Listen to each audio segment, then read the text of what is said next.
Bom dia, meus irmãos, graça e paz. Estamos aqui mais uma manhã para estudarmos a palavra do Senhor na nossa querida sala de famílias.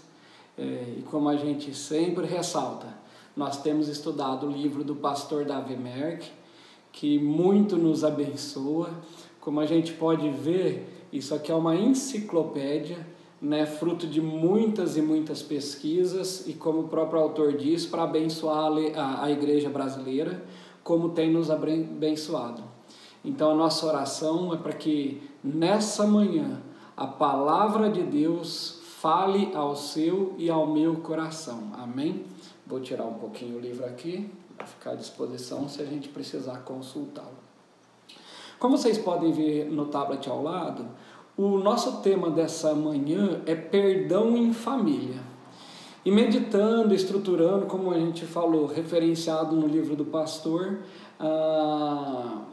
me veio à mente o tanto que nós temos duas palavras muito fortes nesse título, que são as palavras perdão e a palavra família. Ambas as palavras são importantes na nossa vida, na nossa caminhada cristã. A família por ser o alicerce, por ser uma representação de Cristo e a igreja, e o perdão por ser um dos princípios e um dos alicerces do cristianismo. Então essas duas palavras por si só elas têm muita força, e a gente vai estudá-las à luz de Mateus 18, 21 a 35, conforme projetado aí na nossa tela. Para iniciarmos a nossa discussão, eu gostaria de compartilhar dois textos rapidamente da palavra de Deus. E o primeiro diz respeito a um dos versículos mais conhecidos da Bíblia, se não for o mais conhecido, que é João 3,16, que diz: porque Deus amou o mundo de tal maneira que deu o seu Filho unigênito para que todo aquele que nele crê não pereça, mas tenha vida eterna.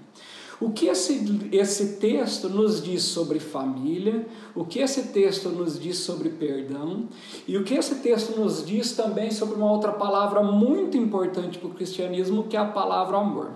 Como a gente pode ver aí, ele está separado em três partes. O texto começa falando porque Deus amou ao mundo. Então a Bíblia diz que Deus é amor e ele expressa esse amor mandando o seu Filho unigênito. Então o Filho de Deus, uma família, Deus Pai e Deus Filho, esse texto unigênito diz respeito a Jesus como o único da essência de Deus, o único da sua gênese, da sua origem. Mas em outros lugares a palavra de Deus diz que Jesus é o primogênito, então ele é o primeiro de muitos. O que a gente entende desse texto? Ele está falando da família de Deus e Jesus Cristo como unigênito e primogênito, e nós como coparticipantes dessa família através da vida dele. Então Deus amou o mundo de tal maneira que deu o seu Filho unigênito, para quê? Para que todo aquele que nele crê não pereça. Então o perdão de Deus nos propicia a nossa reconciliação com o Pai através do sacrifício de Jesus. Então está aí nesse texto essas três palavras-chave para o cristianismo: amor, perdão e família. E mais um texto também que alicerça esse fundamento, eu busquei uma tradução que parece ser um pouco mais direta, que expressa melhor o contexto do texto, que é da versão contemporânea em inglês, que ficaria mais ou menos dessa maneira. Quando fala dos pecados da mulher adúltera, todos os pecados dela foram perdoados. E é por isso que ela demonstrou grande amor para com Jesus. Então, o que é o princípio que esse texto nos ilustra? Aquele que recebe um grande perdão, ele, pela natureza, tende a demonstrar um grande amor para aquele objeto que o perdoou. Então, todos nós éramos pecadores, destituídos da glória de Deus, como diz Romanos, mas por amor, por iniciativa de Deus, nós temos um livre acesso à presença dele por meio de Jesus Cristo. E nós também devemos demonstrar esse amor uns para com os outros e prioritariamente nas nossas famílias. Então esses dois textos visam alicerçar essa tríade importante do amor, do perdão e da família se relacionando no reino de Deus, ok? Se a gente seguir na nossa aula, a gente vai ter o autor explicitando 4 textos que abordam o perdão de diferentes perspectivas, mas que isso se complementa no nosso entendimento do reino de Deus. O autor começa nos lembrando que o livro de Mateus ele era destinado ao judeu. O judeu era, por definição, um povo muito religioso, que tinha uma rotina, um rito religioso muito grande, mas que ao longo da sua história muitas vezes deixava o rito sobrepujar o princípio. E aí, nessas situações, os judeus eram seriamente advertidos por Jesus. Mas o primeiro dos textos, ele diz respeito a quando, vocês podem ver aí na tela, Mateus 5, 23, 26, ele diz respeito àquela passagem que um homem está diante do templo com a sua oferta pronta em mãos para sacrificar, para entregar no altar. E Jesus disse: se você estiver diante do altar e se lembrar que você tem cometido pecado contra um irmão, deixa a sua oferta, vai e se reconcilia e depois volta para cultuar a Deus. A gente precisa entender esse texto à luz de como ele foi proferido à sua época. O autor do livro nos lembra que o judeu ia 2 ou 3 vezes ao ano para o templo de Jerusalém. Então não era como nós fazemos hoje, que nos reunimos todos os domingos, às vezes levamos os nossos dízimos e oferta. Não, toda oferta que eles faziam se concentravam em 2 ou 3 festividades do povo judeu. Então aquele povo ele viajava, ia de uma terra distante, chegava no templo, e Jesus está usando de uma forma ou outra uma hipérbole, que ele fala: ainda que isso aconteça, e você esteja na frente do templo, a iminência de apresentar a sua oferta, e você se lembrar de uma desavença com o seu irmão, para tudo, esquece o rito, esquece a religiosidade e cumpre o princípio da adoração a Deus, que é um dos princípios, que é o amor ao próximo.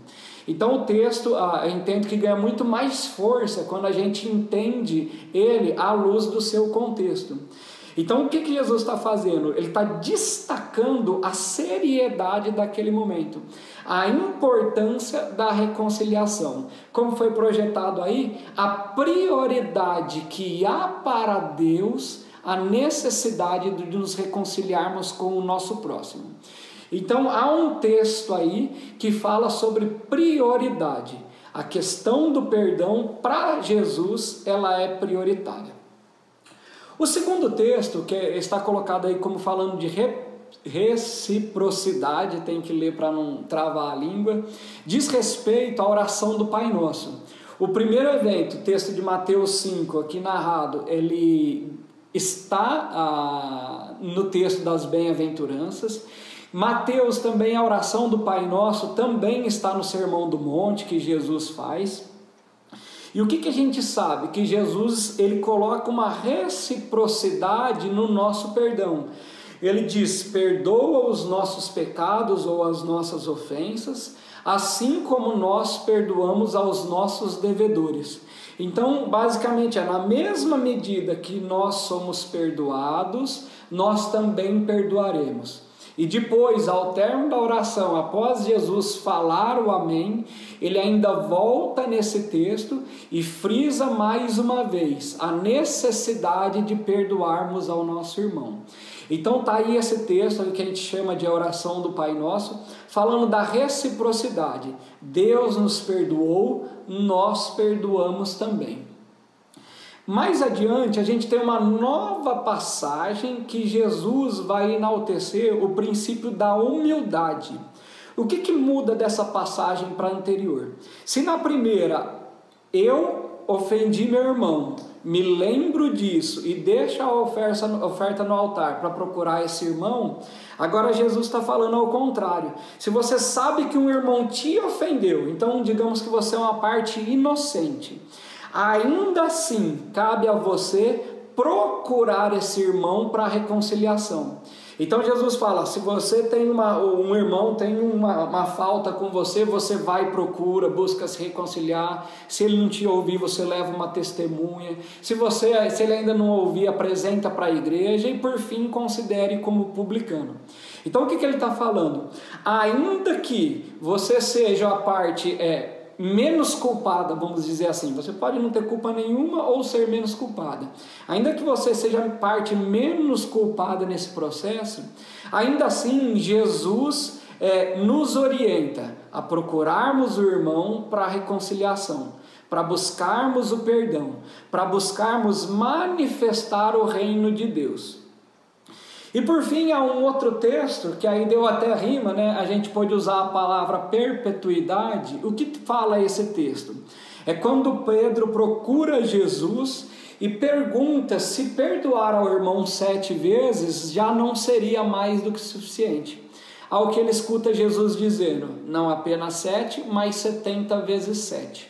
Então o que Jesus está querendo ilustrar aí?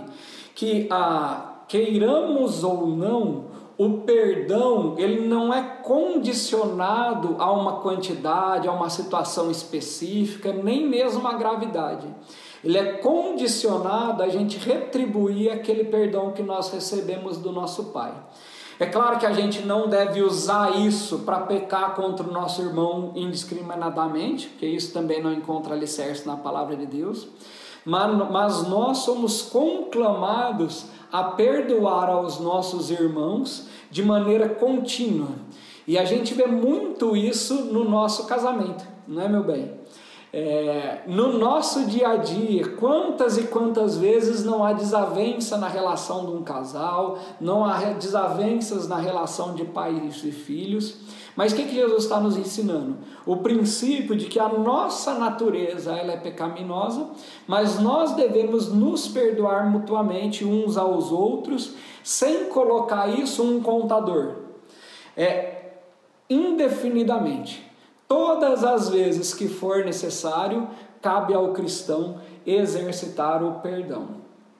E como foi colocado ali acima, são 4 textos que eles nos ilustram um único princípio, que eu estou chamando aqui de paradoxo do amor. O paradoxo aqui é no sentido de sair do senso comum.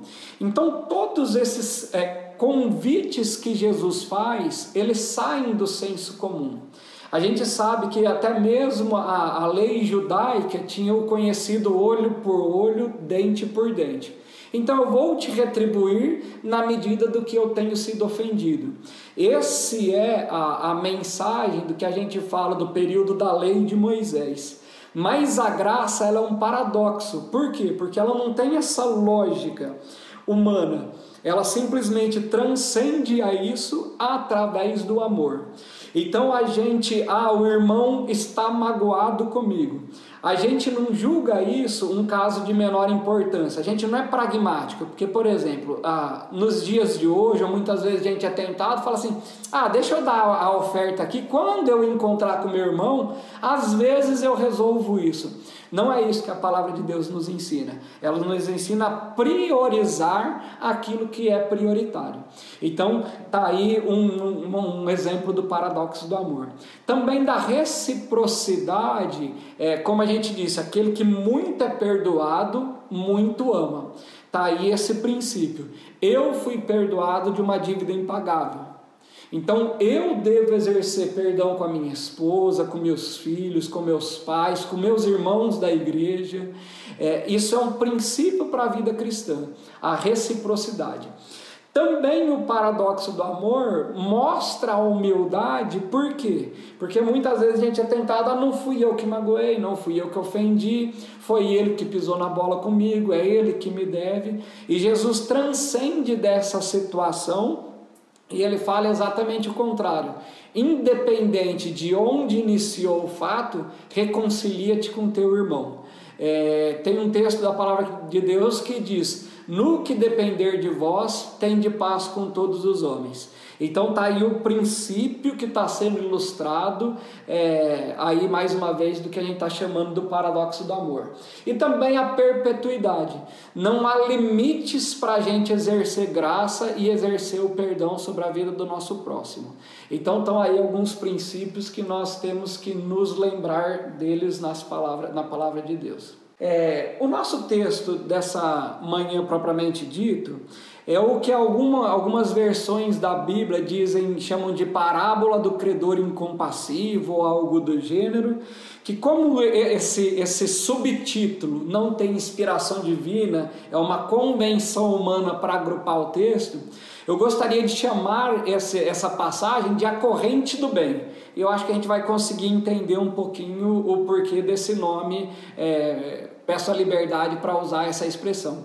Existe até um filme antigo, se eu não me engano, do ano 2000, que quem tem família aí nesse período que nós estamos em quarentena, é uma boa pedida. Mas basicamente o filme fala de um desafio que um professor coloca em sala de aula, de você, ao receber um bem, passar aquilo adiante para pelo menos 3 pessoas. Na verdade, o professor lança um desafio na sala e um menino tem essa ideia. Então, o desafio dele para mudar o mundo, para impactar a sociedade, é qualquer pessoa que for beneficiada por algo, repassar isso de maneiras distintas para pelo menos 3 outras pessoas. E toda a história do filme desenvolve nesse contexto que há um princípio cristão por trás dele. A gente recebe o bem de Deus e a gente repassa o bem que nós recebemos de Deus. É exatamente isso que a gente vê no caso do perdão. Nós somos perdoados, recebemos uma grata e nós não vamos passar isso apenas 3 vezes. Nós vamos passar 70 vezes 7, que denota a nossa perpetuidade. Alguns princípios que a gente vê na parábola, vou até lê-la aqui para a gente ver os detalhes, as nuances do texto bíblico. Diz lá o texto em Mateus 18, do versículo 23 até o 35. Portanto, o reino do céu é semelhante a certo rei, que quis acertar contas com os seus servos. E começando a acertá-las, foi-lhe apresentado um que lhe devia 10.000 talentos. Porém, não tendo esse servo com o que pagar, ordenou seu senhor que fossem vendidos ele e sua mulher e seus filhos e tudo o que tinha, e que o pagamento fosse feito. Então o servo se prostrou e o adorou, dizendo: Senhor, tem paciência comigo, e eu tudo te pagarei. Então, movido de compaixão, o senhor do servo soltou-o e perdoou-lhe a dívida. Saindo, porém, este servo, encontrou um dos seus conservos, que lhe devia 100 denários, e lançando mão dele, tomou-o pela garganta, dizendo: Paga-me o que tu me deves. Então o seu conservo, caindo-lhe aos pés, pediu-lhe, dizendo: Tem paciência comigo, e eu te pagarei tudo. Ele, porém, não quis, antes lançou-o na prisão, até que pagasse a dívida. Vendo, pois, os seus conservos o que foi feito, entristeceram-se muito, e foram contar ao seu senhor tudo o que foi feito. Seu senhor, então, chamando, disse-lhe: Servo perverso, perdoei-te toda aquela dívida, porque tu me suplicaste. Não devias tu, igualmente, ter compaixão do teu conservo, como eu também tive misericórdia de ti?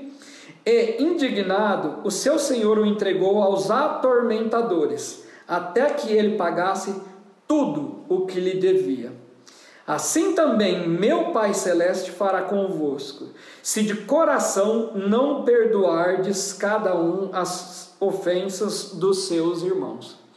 Então a corrente do bem seria ilustrada quando a gente recebe uma grande dádiva, quando a gente recebe um grande perdão, a gente passar isso adiante.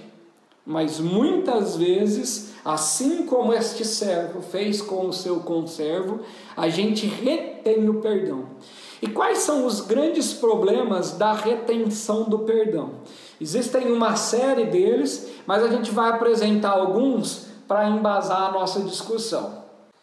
A gente pode ver e nunca deve se esquecer disso, que sempre há um juízo iminente. Então a parábola contando de um rei que vai acertar contas com todo mundo, ele nota que um dos seus servos tinha uma grande dívida e fala: vende filho, vende mulher, que eu vou pelo menos atenuar o meu prejuízo. Mas isso não ficará sem a reparação. Esse é o contexto. Mas a gente vê também algo maravilhoso, que é a compaixão que este rei exerce para com aquele servo. Então o rei, quando vê o servo suplicando, diz compaixão. É até difícil a gente trazer a força desse texto no grego, mas é como se a gente tem aquele sentimento profundo de remoer interno, que mesmo que ele quisesse, ele não conseguiria fazer justiça naquela situação. Tamanho foi a piedade e a misericórdia que ele tem para aquele conservo. Então a compaixão ilustra bem isso, e isso denota o amor que Deus tem para conosco.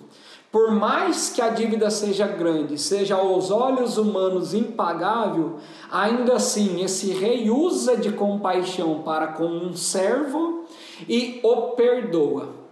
E o pastor Davi, ele consegue fazer os cálculos estimados pelas unidades de medida da época, e uma das estimativas, mas a gente consegue ver bem a noção de grandeza, é que a quantidade de talentos ali expressa na parábola é como se fosse 5 milhões de anos de um único trabalhador. Então, para a gente ver a dimensão da dívida desse servo, e Jesus usa propositadamente essa hipérbole para dar essa noção exata de uma dívida impagável, mas mesmo a uma dívida impagável, Deus perdoa. E ele traz para um contexto que não é um dia de serviço, 2 dias de serviço, é um contexto significativo. 100 dias de trabalho para a grande maioria da população é altamente significativo, mas é incomparável com 5 milhões de anos. Então, esse contraste que a gente vê na parábola, o servo devendo para o rei e o servo cobrando do seu conservo, mostra a desproporcionalidade entre uma coisa e outra. Então, o que se esperava é que aquele servo que foi perdoado numa grande quantia também pudesse perdoar ao seu conservo, e não é isso que acontece. E há um outro princípio que também na última lida que eu dei no texto foi me chamada a atenção, que aquele aprisionar ao outro nos aprisiona. Vou repetir: quando nós aprisionamos aquele que nos deve, isso também nos aprisiona. Se a gente vê lá no texto propriamente, então aquele servo, ao rejeitar o perdão da dívida do seu conservo, ele mesmo acaba sendo lançado em prisão.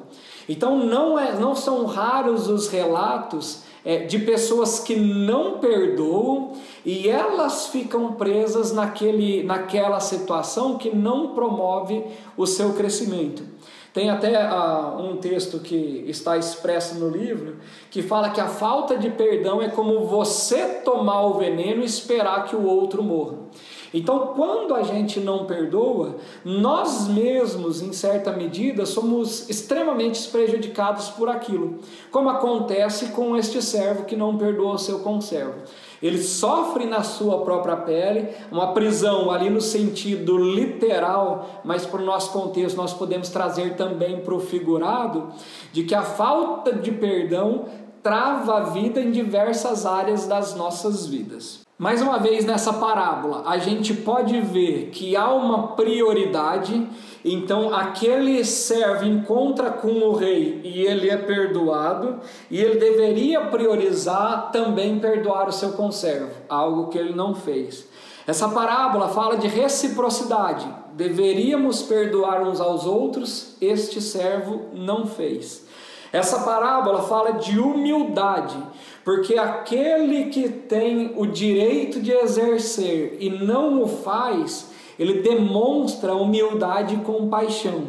Infelizmente, esse servo mau não fez.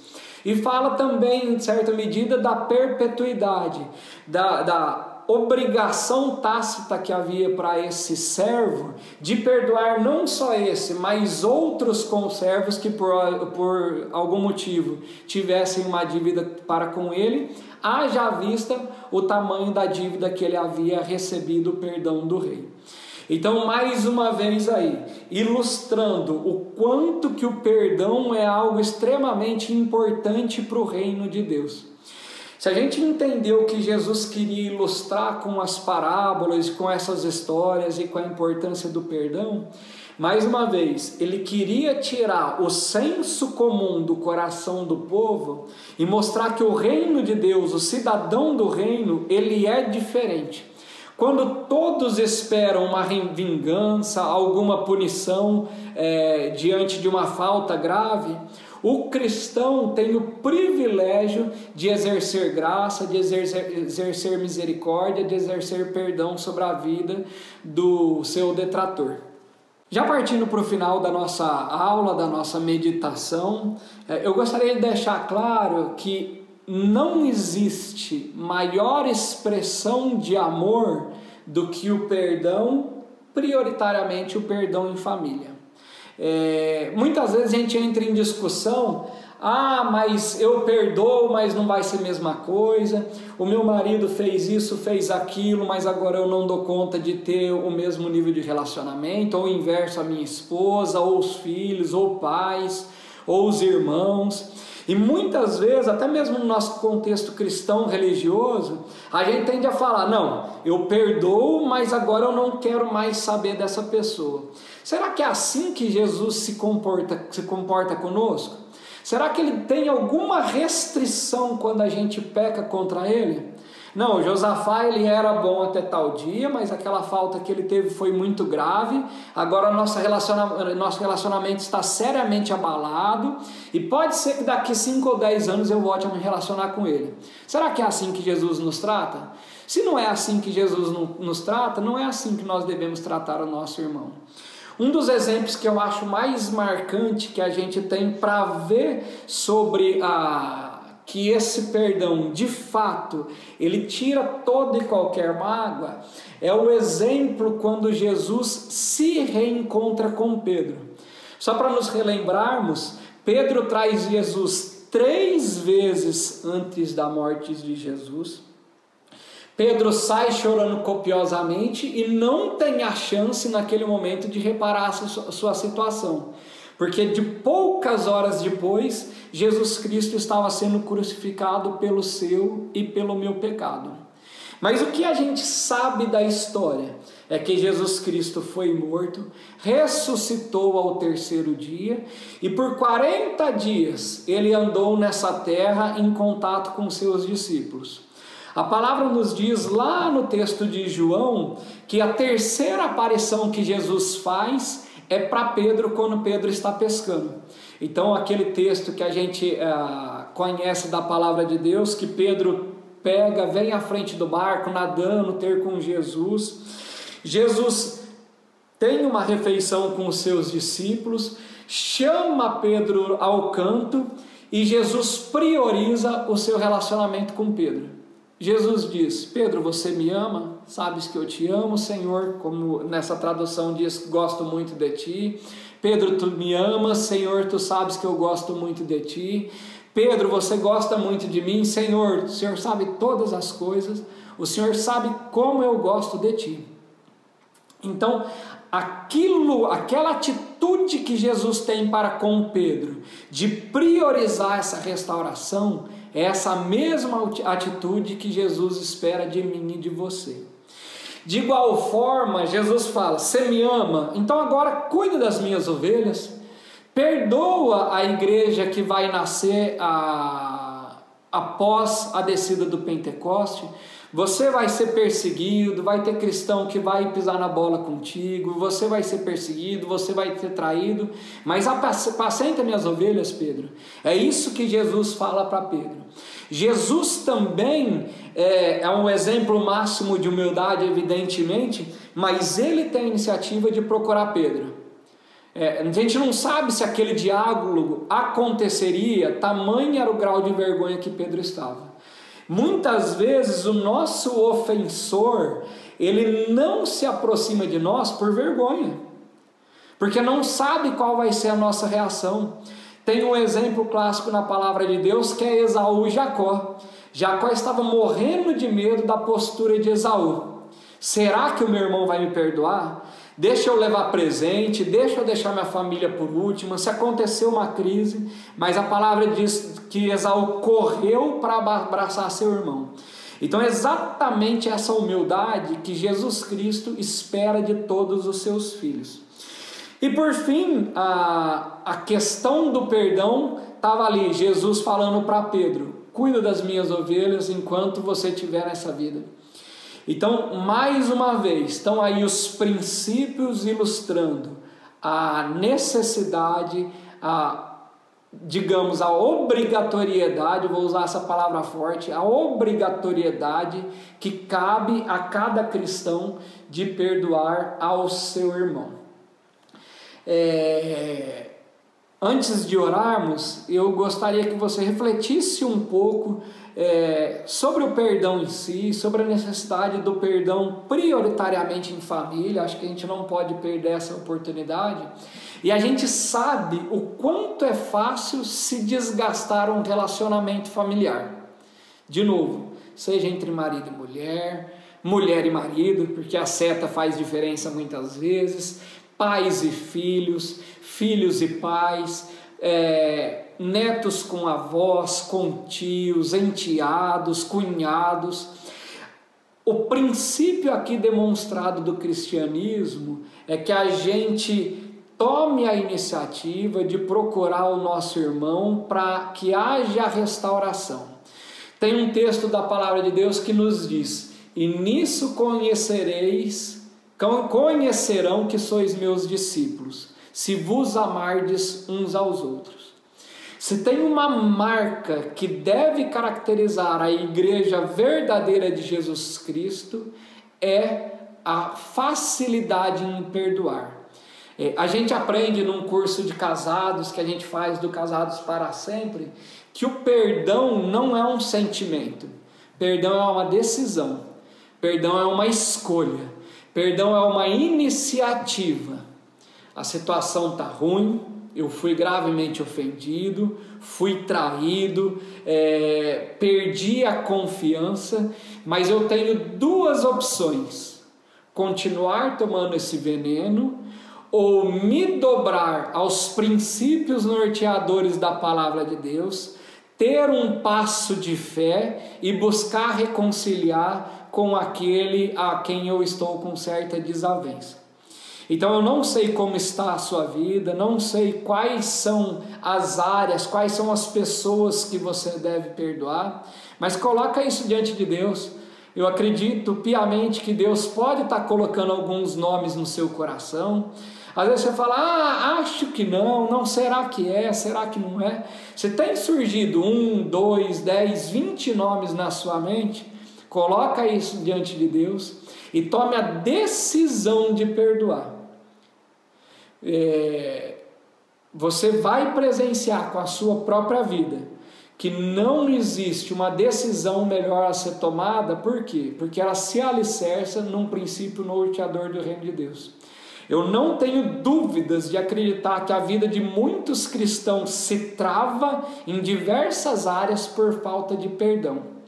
Então que essa manhã, ou tarde, ou noite, para aqueles que forem, ou madrugada, assistir a esse vídeo em momento posterior, seja usada por Deus para que Ele ministre no seu coração a necessidade de perdão e Ele te dê a graça de ser um representante do reino dele.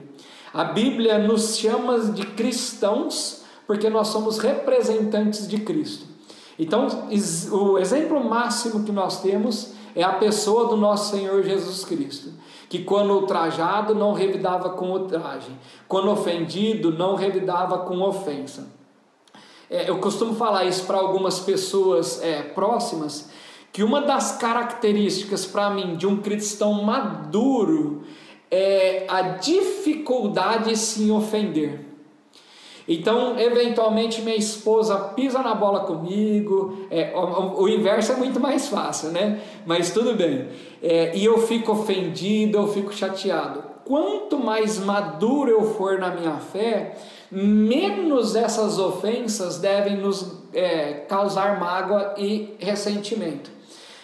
Em alguns filmes retrata quando Pedro nega Jesus, Jesus olhando como um olhar de condenação para Pedro. Eu imagino exatamente o contrário. É Pedro traindo Jesus e Jesus olhando para ele com um olhar de misericórdia. Porque Jesus não se ofende facilmente. Jesus não fez beicinho quando Pedro traiu. Jesus conhece a natureza humana e sabia que aquele irmão dele precisava ser resgatado. Então que essa palavra ecoe no seu e no meu coração, para que nós sejamos instrumentos abençoadores de outros. Ao invés de sermos como aquele servo mau, um propagador de uma corrente má, nós sejamos propagadores da corrente do bem, de correntes do bem, abençoando-nos mutuamente e dessa maneira mostrando ao mundo que a igreja do nosso Senhor Jesus Cristo, ela é diferente, ela não caminha por vista, ela caminha por fé, e ela tem uma palavra de restauração para todos aqueles que carecem da graça de Deus. Que Deus continue a abençoar a sua vida, que você seja conhecido como um perdoador no nome de Jesus. Amém.